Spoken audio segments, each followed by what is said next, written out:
ya kita menunggu keputusan yang udah kita tunggu-tunggu dari kemarin-kemarin, yaitu proses naturalisasi dari Mads Hilger dan Eliano Renders nih kawan-kawan. Jadi sidangnya aku bilang oke sih, lumayan cepat. Yang pada intinya, jadi hasil dari sidang paripurna ini mensetujui gitu loh proses naturalisasi Eliano Renders sama Mads Hilger ini. Oke, jadi sebentar lagi kita akan kedatangan dua pemain ini dan berada di timnas. Kalau kalian nonton ya, ini dua pemain ini tuh udah ditargetin dari tahun-tahun lalu bahkan gitu. Karena ngelihat dari podcast si Eliano ini sama Mads Hilger ya, itu ada di channel Yusa Nugraha kalau nggak salah itu ya. Itu tuh udah beberapa tahun yang lalu gitu. Dan itu mereka memang punya ada keinginan untuk ngebela timnas. Mungkin mereka juga ada keinginan untuk bela timnas juga. Tapi yang jelas kita bisa garis bawahi di situ ada kemungkinan memang udah dari dulu diincar gitu sama PSSI ya.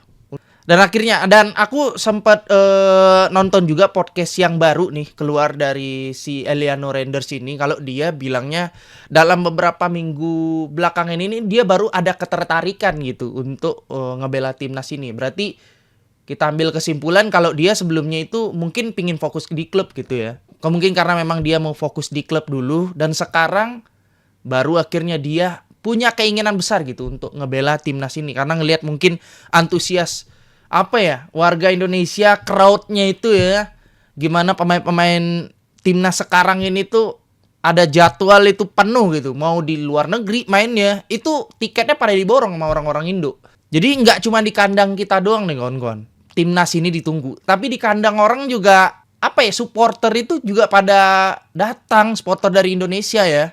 Makanya itu dia, kayak timnas ini tuh pemersatu bangsa lah. Karena emang kita udah ngelihat juga sekarang ya, timnas ini emang udah progresnya udah luar biasa sekali gitu. Sampai kita udah di rank 129 ya kalau nggak salah rankingnya ya.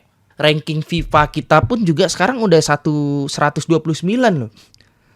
Ya, sempat kemarin itu Malaysia nyalip kita, cuman kita nyalip balik nih sekarang ya, 129. Dan ada kemungkinan akan menambah lagi, akan naik terus ini ya ke 100. Mudah-mudahan bisa nyampe ke 100 lah ranking kita ya. Dengan adanya dua pemain lagi nih dari Belanda memperkuat timnas kita. Aduh, seneng kali nonton timnas sekarang nih mah. Tapi jujur kawan-kawan, era Coach Sintayong ini tuh emang kalian bisa lihat permainan yang beda, permainan yang bagus, permainan yang lebih solid. Ya di era Coach Sintayong ini. Oke, jadi si Eliano sama Mads Hilger ini tuh sebelumnya udah disetujui juga ya sama Komisi 3 sama 10 deh kalau nggak salah ya. Beberapa hari yang lalu itu juga udah dirapatin dan mereka udah setuju juga. Nggak ada yang diribet-ribetin ya kan.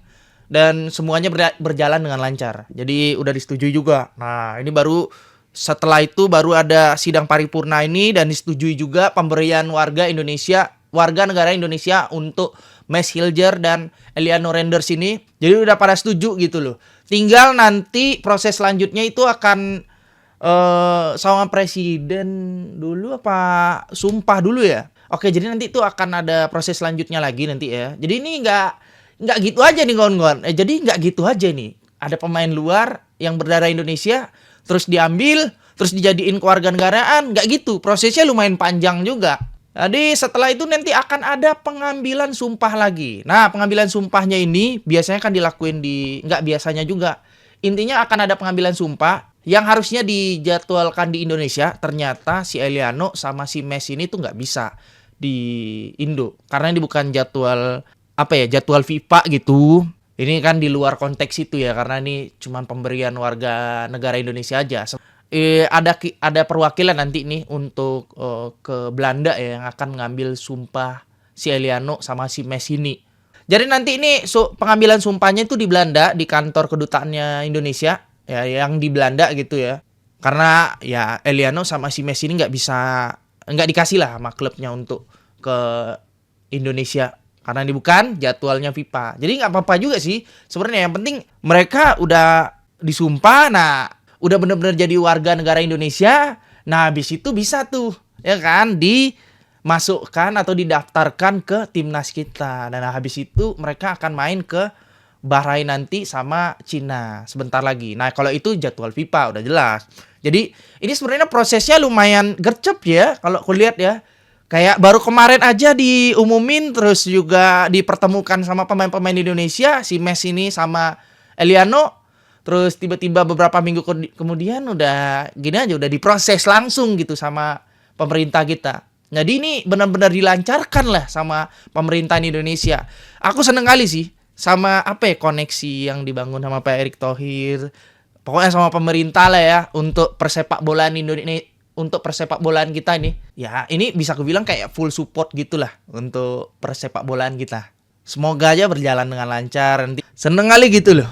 Sekarang banyak pemain-pemain naturalisasi, pemain-pemain diaspora di timnas kita yang emang kualitasnya ya bukan sekedar cuman biasa aja gitu, tapi emang bagus gitu kan. Mereka juga mainnya di Belanda. Belanda kalian tahu sendiri, liga bolanya juga bagus, dan mereka mainnya kan di ini juga kan liga tertinggi juga di Belanda. Yang satu si Messi itu main di FC Twente, yang satu lagi di FC Swolls atau Swol FC gitu, si Eliano Renders ini. Dan dua-duanya pemain yang bagus juga di klubnya dan diberikan menit main juga di klubnya. Jadi bukan pemain-pemain yang sering dicadangin, enggak, main. Nah, jadi buat yang belum tahu juga, posisi si Messilger ini tuh sebagai center back nih kawan-kawan. Dia akan, waduh, di belakang udah rame sebenarnya ya. Apakah posisinya Rizky Ridho tergantikan di sini? Tapi jangan sih, kalau aku bilang, maksudnya masih harus ada dikasih porsi main juga lah Rizky Ridho, karena penampilan dia di match-match sebelumnya juga bagus ya. Mungkin diduga kayak begitu, karena ini cuman prediksi aja, bisa jadi Justin Hapner digantiin atau Jay Itzes. Tapi kalau Jay Itzes itu udah krusial sih posisinya. Mungkin kalau mau digantikan atau bukan bisa dibilang digantikan kayak gitu ya. Kalau mau ditaruh di starting, si Messilger bisa ganti Justin Hapner atau Rizky Ridho gitu. Karena kalau Jay Itzes ini menurut aku udah krusial kali lah di center back ini. Karena kita udah kehilangan satu pemain juga ya. Yang bagus juga si Elkan Bagot, postur tinggi badan, terus juga badan dia bagus juga untuk sebagai center back ya. Nah, ini ditambah adanya si Messilger ini, dia bukan pendek kali kawan-kawan, ini postur badannya juga bagus untuk center back gitu loh. Untuk back belakang kita. Ya, apalagi kalau duet sama Jay Itzes.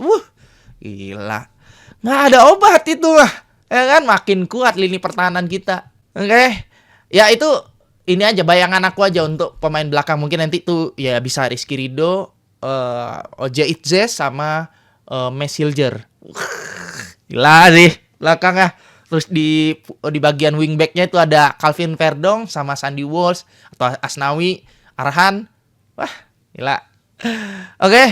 Nah, satu lagi untuk Eliano Renders nih. Nah, ini adiknya dari Tinjani Renders ya. Nah, kalian udah tau lah. Tinjani Renders, aduh, pemain AC Milan yang sekarang berlaga juga atau ngebela untuk timnas Belanda nih. Tinjani Renders, bukan kaleng-kaleng itu. Skill abangnya aja udah sebagus itu. Bisa sampai dapat kontrak dari AC Milan, apalagi adeknya nih. Gue yakin bisa gacor lah. Yakin bagus juga gitu. Nah, si Eliano Renders ini menurut podcast yang jadi aku nonton podcastnya, dia itu katanya bisa di posisi mana aja. Tapi kalau dari kayak transfer market gitu, aku lihatnya dia di posisi fullback ya. Dan aku pernah sekilas juga ngelihat dia di line up ditaruhnya di fullback juga di sebelah kanan. Tapi kata dia bisa main di gelandang serang atau dia bisa main di winger gitu kawan-kawan ya. Jadi ini orang sebenarnya kalau menurut aku pribadi, karena kita di timnas ini ya, kalau kita sebenarnya mah di era wingback ini mah bisa apa pertama Arhan, Sandy Walsh atau Witan bisa gitu loh. Lumayan banyak juga. Tapi menurut aku kita masih kekurangan untuk bagian winger sama ya forward ya, dari winger atau striker gitu. Kita masih kurang kali, karena ngelihat si Rafael Strike ini untuk di beberapa laga sebelumnya itu dia kurang juga kan. Jadi mungkin bisa jadi si Eliano Renders ini tuh dikasih bagian winger ini. Nah, untuk strikernya mungkin si Ragnar Orakmangun mungkin ya. Ya kita nggak tahu gitu ya. Tapi kurasa dia nggak akan dikasih ke posisi fullback nih si Eliano Renders ini. di kanan gitu atau wingback ya. Mungkin bisa jadi dia dijadikan gelandang atau gelandang serang atau bisa jadi dia jadi winger gitu. Karena dia bilang sendiri kalau dia sebenarnya bisa di mana aja posisi ditaruh. Oke, tergantung coach Sintayong nanti. Mudah-mudahan aja dikasih posisi yang bagus dan bisa memaksimalkan potensinya si Eliano Renders ini ya untuk di daerah lini serang nanti. Nah itu dia nih untuk Eliano Renders sama Max Hilger nih kawan-kawan. Oke, sebentar lagi ya kan dia mengambil sumpah di Belanda, habis itu didaftarin ke timnas, habis itu ketemu sama presiden. Kita bisa lihat sama-sama nanti di GBK atau di ini Bahrain dulu sama Cina nantinya ya di kandangnya mereka ya, kandang lawan gitu loh. Nanti kalau misalkan kalian yang mau nonton langsung di GBK itu November kawan-kawan. Aku tanggal 15 kalau nggak salah aku ya, tanggal 15 ya lawan Jepang gitu. Jadi kita mudah-mudahan aja aku nanti dikasih tiket ya, dikasih tiket sama timnas boleh nih buat nonton langsung di GBK lagi. Amin. Ya udah nggak sabar lah ngelihat timnas kita main lagi nanti. Semoga dengan masuknya 2 pemain diaspora, 2 pemain naturalisasi lagi, semoga aja memperkuat kemungkinan kita bisa lolos ke Piala Dunia lewat fase ketiga ini. Oke. Mudah-mudahan kita bisa runner up gitu ya. Yang juara 1 mungkin udah jelas Jepang lah. Kalau runner up masih bisa diincar ya, juara 2. Kalau menurut aku kalau 3 sama 4 ini udah pastilah bisa kita mah. Ya untuk lolos ke round selanjutnya. Tapi kalau bisa kita sudahi sampai di sini aja.